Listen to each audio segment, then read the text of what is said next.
Bonjour à tous. Et c'est une grande joie de nous rencontrer encore une fois pour écouter le message que Dieu a préparé pour nous ce matin. Et ce matin, on va parler de la persévérance. La persévérance et surtout la persévérance dans la foi. Et nous allons nous servir du texte de 1 Corinthiens, chapitre 9, versets 24 à 27. Le texte est là devant. Je vais lire et tout le monde va suivre. Ne savez-vous pas que les concurrents dans le stade courent tous, mais qu'un seul remporte le prix? Courez de manière à le remporter. Tous les athlètes s'imposent toutes sortes de privations. Ils le font pour obtenir une couronne qui va se détruire.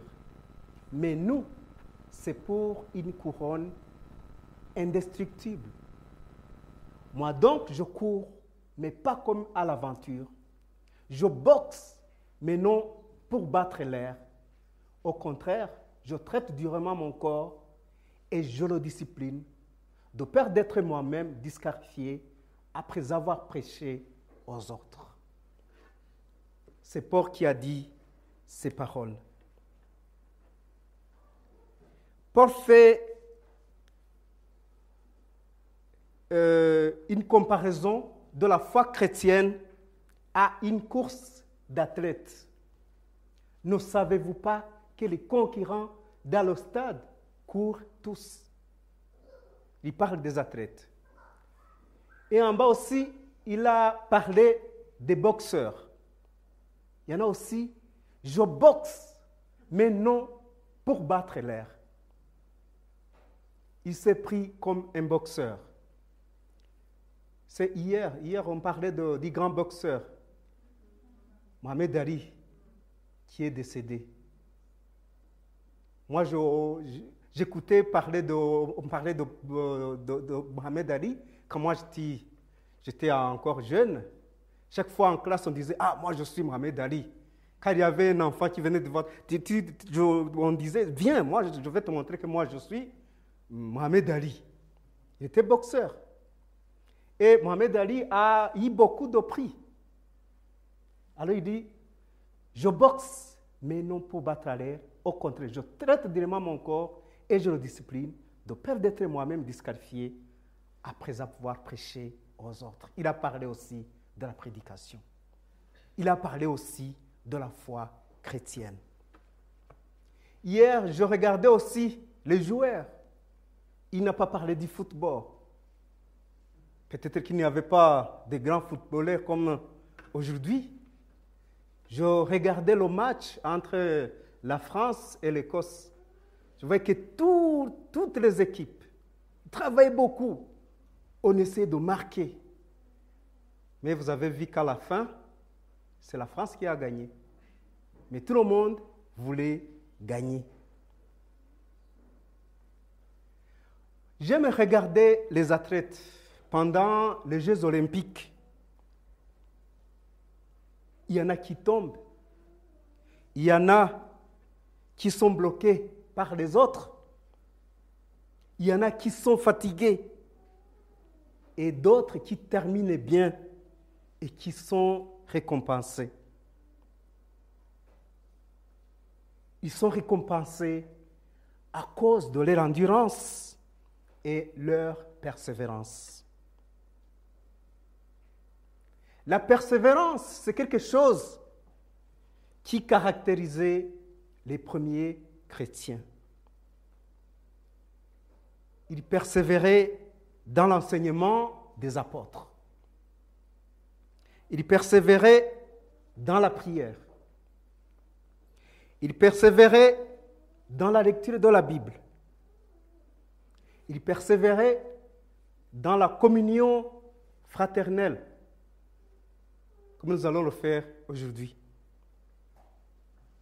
Il persévérait aussi dans la glorification du Seigneur. Et surtout, ils persévéraient dans la foi. Quand je vois les aînés dans l'église, que ce soit dans notre église ici et dans toutes les églises que je visite, moi, ça me donne de la joie de voir des aînés qui continuent à venir. J'ai causé avec quelques aînés ici. Ils m'ont dit qu'ils viennent de 40 kilomètres. Il faut 40 kilomètres chaque dimanche pour être avec nous ici. Je me demande si moi aussi je peux le faire tous les dimanches. Si je peux faire des 40 kilomètres ou même plus, alors ça me donne de la joie. C'est ça, la persévérance. Je leur pose souvent des questions. Quand est-ce que l'église a commencé? Vous étiez combien ici dans l'église? Qui ont continué à venir? Qui n'ont pas continué? Pourquoi n'ont-ils pas continué? Ils donnent beaucoup des explications et des fois on dit telle personne était avec nous et il a abandonné à cause de ceci ou cela. Quelquefois, je pose ces mêmes questions à d'autres personnes, à d'autres groupes d'âge dans les églises. Tout cela me donne l'idée de la persévérance dans la foi. L'apôtre Paul nous décrit aussi la persévérance dans la foi en se servant de l'image d'un combat. Il s'agit d'un combat spirituel. Comme nous le voyons en Éphésiens, chapitre 6, versets 10 à 18. Enfin, mes frères et sœurs, fortifiez-vous dans le Seigneur et dans sa force toute puissante. Revêtez-vous de toutes les armes de Dieu afin de pouvoir tenir ferme contre les manœuvres du diable. En effet, ce n'est pas contre l'homme que nous avons à lutter, mais contre les puissances, contre les autorités, contre les souverains de ce monde de ténèbres, contre les esprits du mal dans les lieux célestes. C'est pourquoi prenez toutes les armes de Dieu afin de pouvoir résister dans le jour mauvais et tenir ferme après avoir tout surmonté. Tenez donc ferme, ayez autour de votre taille la vérité en guise de ceinture. Enfilez la cuirasse de la justice. Mettez comme chaussure à votre pied le zèle pour annoncer l'évangile de paix. Prenez en toutes circonstances le bouclier de la foi, avec lequel vous pourrez éteindre toutes les flèches enflammées du mal. Faites aussi bon accueil au casque du salut et à l'épée de l'esprit, c'est-à-dire la parole de Dieu. Faites en tout temps, par l'esprit, toutes sortes de prières et de supplications. Veillez à cela avec une entière persévérance en priant pour tous les saints. Il a utilisé ces termes en tenant compte des armes qu'il avait dans son temps. Si c'était aujourd'hui, il allait parler peut-être des blindés, des roquettes, des drones et d'autres que moi je ne connais pas. Ce n'est pas ma spécialité. Ma spécialité, c'est de prêcher l'évangile. Les armes dont il parle ici, il a parlé de la vérité comme ceinture. Il a parlé de la justice comme cuirasse. Il a parlé de l'évangile de paix comme chaussure. Il a parlé de la foi comme bouclier. Il a parlé du salut comme casque. Et il a parlé de l'esprit comme épée. Il a parlé de ceinture, cuirasse, chaussures, bouclier, casque et épée. C'est ça, les instruments qu'on utilisait à cette fois-là. C'est tout cela avec objectif de terminer le combat avec succès. La persévérance des saints veut dire l'effort du croyant de rester dans la foi et la vie chrétienne malgré les difficultés de son monde. L'apôtre Paul a dit: êtes-vous tellement dépourvus de sens après avoir commencé par l'esprit? Voulez-vous maintenant finir par la chair? Avez-vous tant souffert en vain? Si toutefois c'est en vain. Alors il a dit: manquez-vous à ce point de bon sens après avoir commencé par l'esprit? Voulez-vous maintenant finir par vos propres forces? Avez-vous tant souffert pour rien? Si du moins c'est pour rien.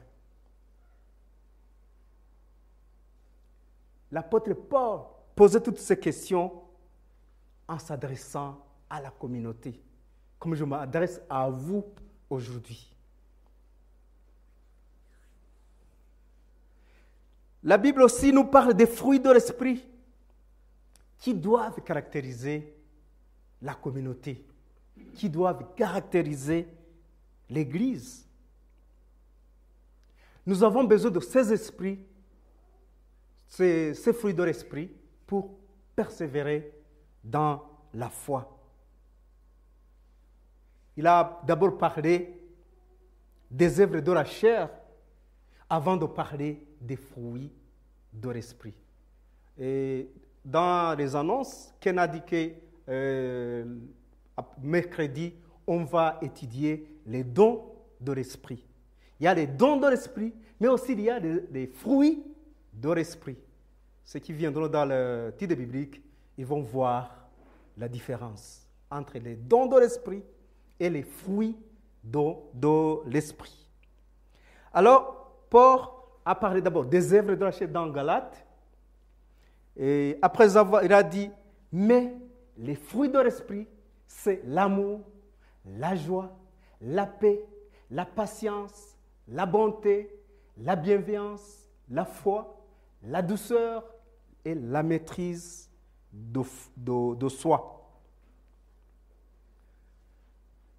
Ces fruits de l'esprit, si vous avez essayé de compter, vous avez vu que c'est combien? C'est 9. Exactement. C'est 9 fruits de l'esprit. Le premier, c'est l'amour. C'est l'amour. L'amour entre les frères et sœurs. Est-ce que nous avons de l'amour entre nous? On a prêché sur l'amour. Plusieurs fois, on a parlé de l'amour ici. C'est l'amour de Dieu répandu dans nos cœurs par le Saint-Esprit. C'est en même temps l'amour envers Dieu et l'amour envers le prochain. Pas seulement l'amour envers Dieu, mais aussi l'amour envers nos voisins, nos prochains. Quand nous sommes blessés ou maltraités par quelqu'un, l'Esprit produira le fruit de l'amour envers cette personne. Même s'il vous a blessé, essayez d'avoir l'amour envers cette personne. C'est ça qui caractérise un chrétien. Deuxième fruit, c'est la joie. En regardant tous ces fruits, vous allez voir si vous en avez dans votre vie ou dans notre vie. La joie. La joie, ce n'est pas un bonheur qui résulte de l'absence de soucis. On aura toujours des soucis. On peut avoir des soucis. Mais gardez notre joie. Est-il possible? Ce n'est pas un bonheur qui résulte de l'absence de soucis, mais une grâce divine qui est née durant les moments de détresse, d'abattement et de chagrin. on est dans le chagrin, on est en difficulté, mais on est dans la joie d'être enfant de Dieu. Troisième, c'est la paix. La paix, il y en a qui, quand nous avons prié, il y en a qui ont prié pour ceux qui sont dans les pays en conflit. Mais il y en a beaucoup de personnes qui manquent, qui n'ont pas de paix, alors qu'ils sont dans un endroit tranquille. Alors la paix, ce n'est pas l'absence de combat, mais une foi et une confiance tranquille en Dieu au milieu des épreuves et des combats. L'inquiétude et l'anxiété disparaissent quand le Saint-Esprit produit le fruit de la paix. Il y a aussi la patience, quatrième fruit. C'est la patience et la persévérance dans n'importe quelle situation. Cinquième, c'est la bonté. Le fruit de la bonté. Est-ce que nous en avons? Le fruit de la bonté, c'est être gentil, même si la souffrance est là, être aimable. Même s'il y a la souffrance, être aimable. C'est ça, le fruit de la bonté chez les chrétiens. Il y a aussi la bienveillance. Il y en a d'autres versions qui disent la bénignité. Il y a des versions qui disent la bénignité. Moi, j'avais dit la bénignité. Et comme explication, j'avais mis la bienveillance. C'est ça, la bienveillance. Alors, la bénignité, c'est avoir de la bienveillance entre les chrétiens, entre ceux qui ont accepté Jésus comme leur Seigneur et Sauveur. Il y a la foi. La foi, la signification, c'est rempli de foi que de croyance. Il y a une différence entre la foi et la croyance. Est-ce que vous savez qu'il y a une différence entre la foi et la croyance? Dire que j'ai la foi en Jésus et dire que je crois en Jésus, il y a une certaine différence. On peut croire que Jésus a existé sans accepter qu'il est, sans avoir la foi qu'il est ton Sauveur et Seigneur. C'est ça la différence. Il faut avoir la foi. Pas seulement dire, moi, oui, je sais, Jésus a existé, oui, il a existé, il est né, il est allé au ciel, oui, j'accepte, mais il faut avoir la foi en Jésus, l'accepter comme ton Sauveur et Seigneur. C'est ça, la foi. Il y a beaucoup de gens qui croient, mais qui n'ont pas de foi. Qui disent, oui, je crois, oui, peut-être ça a existé, mais qui n'ont pas de foi. Alors c'est ça, le fruit de l'esprit. Pour nous, nous devons avoir la foi en Jésus. Il y a la douceur. La douceur, c'est l'humilité réelle, une soumission à la volonté de Dieu. Est-ce que tout ce que nous le faisons selon la volonté de Dieu? Si nous avons ces fruits en nous, nous avons la douceur, humilité réelle, une soumission à la volonté de Dieu et une considération pour les autres. Il y a la tempérance. Dans d'autres versions, dans cette version, on dit la maîtrise de soi. Oui, la tempérance, c'est se maintenir. C'est se maintenir, se contrôler soi-même devant tous les désirs. C'est ça, la maîtrise de soi. C'est pourquoi Paul dit dans ce texte que nous avons lu, Je traite mon corps durement. J'en suis totalement maître. C'était au verset 27, dit verset que nous avons lu avant. Il a dit, je traite mon corps durement. J'en suis totalement maître. Sinon, moi qui ai annoncé le message aux autres, je risque ensuite d'être éliminé. Il traite mon corps. Je traite mon corps. Je lui prive. Quelquefois, on peut se priver de quelque chose. Paul disait, je peux même aller là où on mange de la viande. Moi, je ne mange pas pour ne pas blesser ces gens. C'est ce qu'il disait. Je prive mon corps.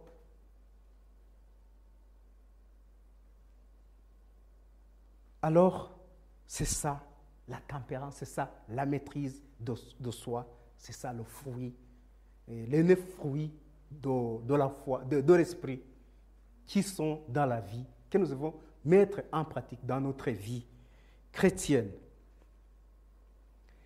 Il y a la persévérance dans la foi, même en cas d'épreuve. On est dans les problèmes, mais on garde toujours sa foi. La Bible nous donne des exemples de ceux qui ont pu persévérer dans la foi, malgré leurs épreuves. La Bible parle d'Abraham, de Joseph, de Job, de Daniel, de Paul, et beaucoup d'autres personnes. Aujourd'hui, nous allons nous servir de 2 personnes qui ont montré leur persévérance. Le premier a persévéré dans la foi malgré les épreuves, c'est Job. C'est une histoire que tout le monde connaît. On parle de Job, Et le second, c'est celui de Daniel. Daniel aussi a gardé sa foi malgré les difficultés.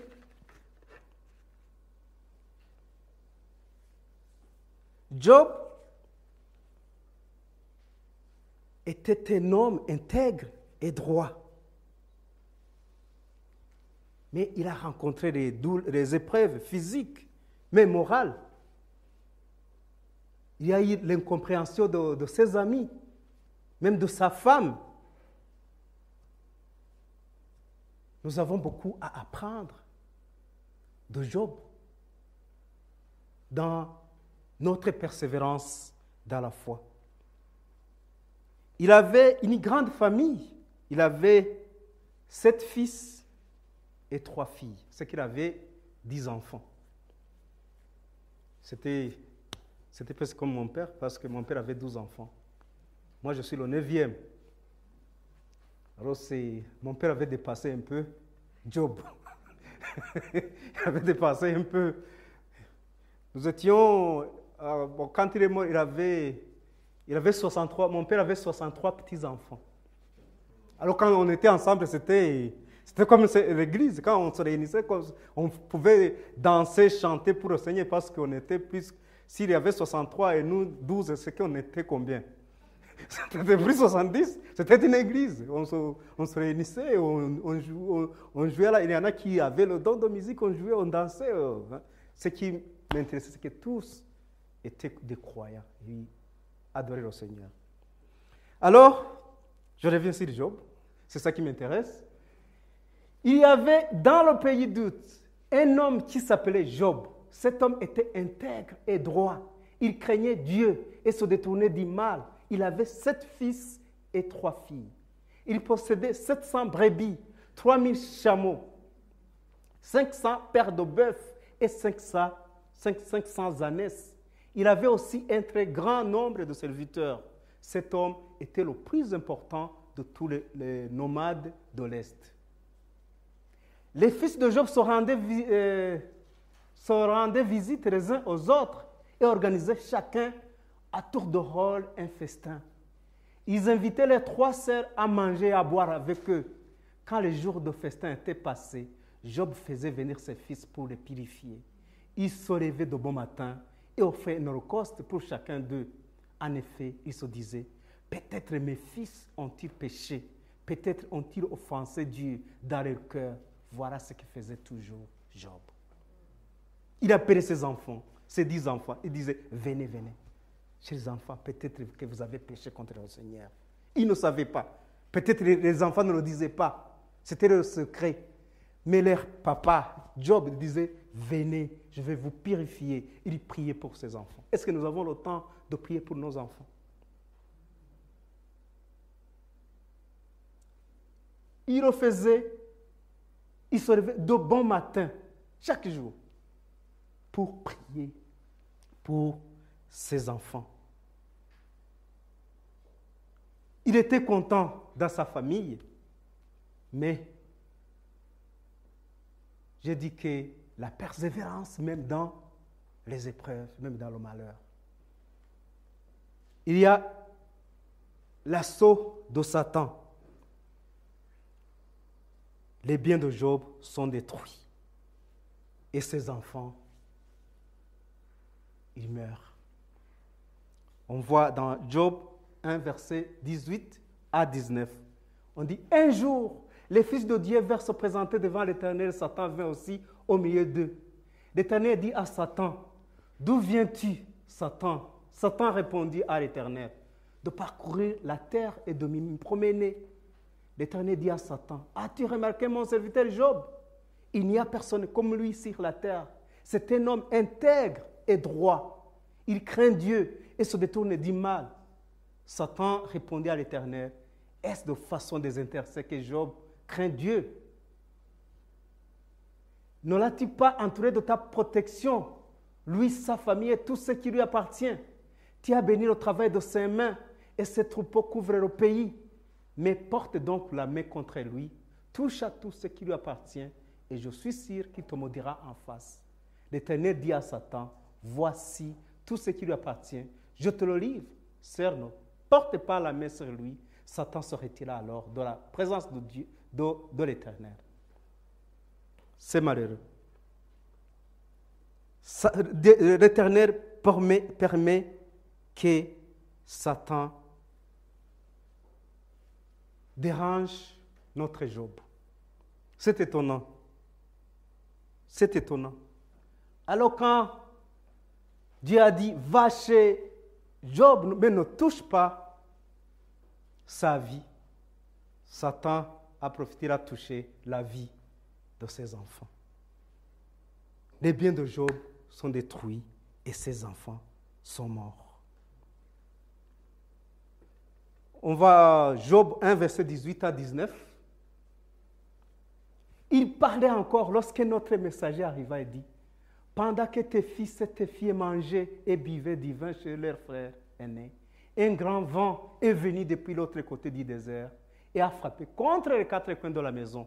Il s'est écroulé sur les jeunes gens et ils sont morts. Je suis le seul à avoir pu m'échapper pour t'en apporter la nouvelle. Voilà Job qui était content avec ses enfants, mais il commence à recevoir de mauvaises nouvelles. Ce n'est pas ça seulement. La santé de Job a aussi été touchée.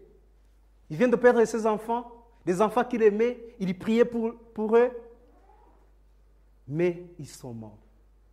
Mais sa santé devient une épreuve aussi. Et Satan se retira de devant la face de l'Éternel. Puis il frappa Job d'un ulcère malin depuis la plante du pied jusqu'au sommet de la tête. Et Job prit un tesson pour se gratter et s'assit sur la cendre. Pas seulement ses enfants, mais aussi sa santé devient aussi une épreuve. Mais ce qui est intéressant ici, ce qui montre sa persévérance, c'est qu'en tout cela, Job ne pécha point et n'attribua rien d'injuste à Dieu. Il a continué sa foi en Dieu, malgré toutes ces épreuves. Il y a aussi sa femme qui lui a dit, tu demeures ferme dans ton intégrité, maudit Dieu et mère. Mais Job lui répondit, tu parles comme une femme insensée. Quoi? Nous recevons de Dieu le bien et nous ne recevons pas aussi le mal. En tout cela, Job ne pécha point par ses lèvres. Il n'a pas péché, malgré tout ce qui lui est arrivé. La persévérance dans la foi ne veut pas dire que nous devons nécessairement vivre dans la souffrance ou dans les épreuves. Cet exemple veut seulement nous montrer qu'on peut persévérer dans la foi, même dans les épreuves. Dans le bonheur, tout comme dans le malheur, on peut persévérer dans la foi. C'est pourquoi Paul disait, rien ne peut nous séparer de l'amour de Dieu. Une deuxième personne, ou groupe de personnes, parce que je vais parler de Daniel aussi. Daniel a persévéré dans la foi. Daniel et ses 3 compagnons étaient avec Shadrach, Meshach et Abednego. Ce sont des noms qu'ils avaient reçus après. Daniel et ses compagnons, ils ont eu des problèmes aussi. Mais ils n'ont pas accepté de s'essuyer. Vous pouvez lire leur histoire dans le livre de Daniel. Daniel a eu des problèmes. Il a même été jeté dans le fosse au lion. Mais à cause de sa foi, à cause de sa prière, il n'a pas été dérangé par les lions.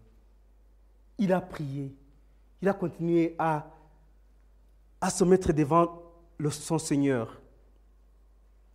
Ici, nous allons lire ce qui s'est passé pour ses compagnons qui étaient avec lui. Quand ils avaient nié, ils avaient dit non devant le roi.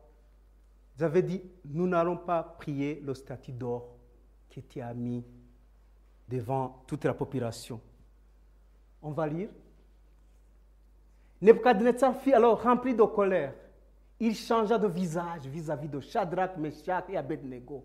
Reprenant la parole, il leur ordonna de chauffer la fournaise, cette fois plus que d'habitude. Puis il ordonna à quelques soldats particulièrement forts de son armée d'attacher Shadrach, Meshach et Abednego et de les jeter dans la fournaise ardente. Ces hommes furent alors attachés, habillés de leurs caleçons, de leurs tuniques, de leurs manteaux et de leurs autres vêtements, et ils furent jetés au milieu de la fournaise ardente.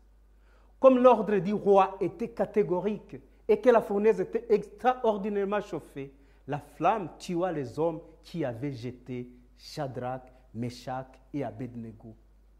Quant aux 3 hommes en question, Shadrach, Meshach et Abednego, ils tombèrent ligotés au milieu de la fournaise ardente. Le roi Nebuchadnezzar fut alors effrayé et se leva subitement. Il prit la parole et dit à ses conseillers, « N'avons-nous pas jeté 3 hommes ligotés au milieu du feu ?» Il répondit au roi, « Certainement, roi. » Et il reprit, « Eh bien, j'aperçois 4 hommes dépourvus de liens qui marchent au milieu du feu, porteurs d'aucune blessure. Et le 4e ressemble à un fils de Dieu. » Nebuchadnezzar s'approcha ensuite de l'entrée de la fournaise ardente et dit, « Shadrach, Meshach et Abednego, serviteurs du Dieu très haut, sortez et venez. » Shadrach, Meshach et Abednego sortirent alors du milieu du feu. Les administrateurs, les intendants, les gouverneurs et les conseillers du roi se rassemblèrent. Ils virent que le feu n'avait eu aucun pouvoir sur le corps de ces hommes, que les cheveux de leur tête n'avaient pas brûlé, que leurs habits n'étaient pas abîmés et qu'ils ne sentaient même pas le feu. Parce qu'ils ont été protégés par le Seigneur. Dans les épreuves, on est protégés si on a la persévérance. Le refus de ces jeunes hommes de se souiller a eu de bons résultats et une sorte aussi d'évangélisation auprès du roi. Et comme Paul l'a dit dans le texte que nous avons lu au début, tous les sportifs s'entraînent en se privant de beaucoup de choses et ils le font pour gagner une récompense qui ne dirait pas. Nous, c'est pour une récompense qui dit. Dans notre foi, dans notre persévérance, il y a des récompenses. Notre persévérance dans la foi n'est pas une peine perdue. Dieu récompense le bien que nous faisons. À Job, Dieu lui donna une possession qui dépassait de loin ce qu'il avait avant. Jacques 5 dit, nous disons, errez ceux qui persévèrent. Vous avez entendu parler de la persévérance de Job et vous avez vu la fin que le Seigneur lui a accordée. Car le Seigneur est plein de tendresse et de compassion. C'est ce que nous disons en Jacques. Et aussi, dans Job 42, on dit, l'Éternel rétablit Job dans son premier état, quand Job y priait pour ses amis. Et l'Éternel lui accorda le double de tout ce qu'il avait possédé. Il a été rétabli dans sa dignité, au sein de sa famille et à la face de tous. À Daniel, il est sauvé des dangers par le Dieu Tout-Puissant et devient une personnalité très importante dans son pays. Nous voyons que le roi Nebuchadnezzar s'est même prosterné devant Daniel et il lui ordonna qu'on lui offre des sacrifices et des parfums.